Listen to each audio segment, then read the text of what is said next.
Bonjour, aujourd'hui, petite vidéo règle du jeu Skijo, qui est un jeu de cartes fort sympathique qu'on peut jouer en famille à partir de 8 ans, de 2 à 8 joueurs, une trentaine de minutes pour une partie, ça peut peut-être durer 20 minutes jusqu'à 3 quarts d'heure. C'est un jeu qui a été créé et designé par Alexander Bernhardt et c'est édité chez Magilano.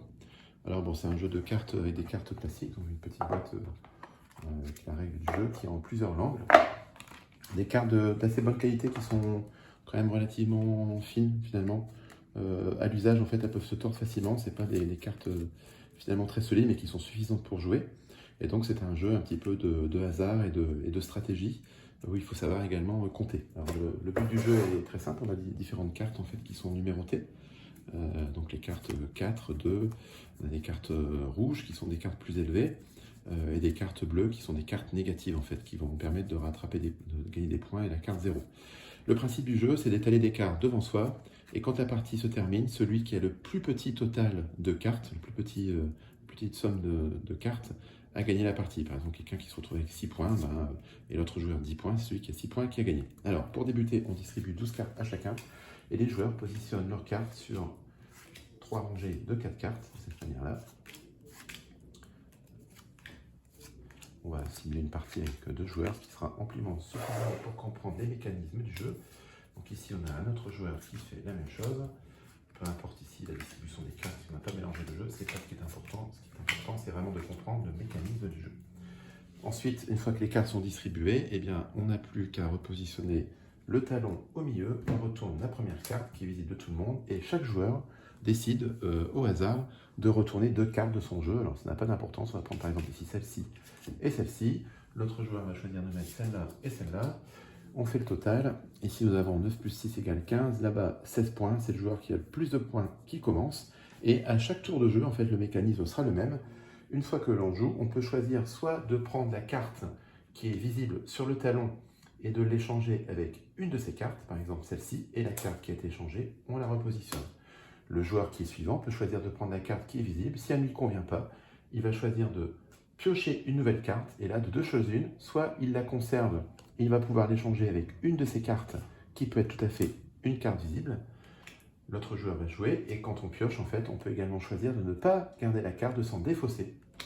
Et si on se défausse de la carte qui a été piochée, dans ce cas, on doit révéler une carte non visible encore de notre plateau de jeu. En fait, le jeu se continue de cette manière et il faut réussir à avoir le moins de points possible dans tout le challenge. Et quand c'est à son tour de jeu, par exemple, j'ai un 3, eh bien, je vais pouvoir échanger mon 3 avec un 9, me débarrasser du 9. Et ainsi, le joueur suivant va devoir éventuellement prendre le 9 ou pas. Mais ça peut être pertinent ici de remplacer mon 12 par un 9. Donc, je vais prendre le 9, je vais remplacer par le 12. Le joueur suivant va décider de piocher. Il pioche une carte. Le 7 ne lui plaît pas, c'est une carte trop importante. Eh bien, je vais prendre le risque, entre guillemets, de dévoiler une nouvelle carte. Il met donc la carte à côté du talon. Et il va pouvoir révéler une carte non visible. La partie se termine quand un joueur fait apparaître toutes ses cartes. Donc on peut imaginer que ce joueur-ci, par exemple, va se retrouver dans ces situations. Le joueur qui reste en jeu, par exemple, on aura peut-être retourné moins. Et bien, au moment où le joueur retourne sa dernière carte, et bien en fait, on fait le total de tous ses points. Les autres joueurs retournent à leur tour toutes leurs cartes, parce que la partie est finie, dès qu'un joueur va retourner toutes ses cartes. Et puis ensuite, il y a une petite difficulté, c'est qu'il faut calculer les points de chacun. Alors déjà, il faut savoir compter, et ça, normalement, on y arrive relativement facilement. Mais le joueur qui a retourné sa dernière carte doit être celui qui a le moins de points.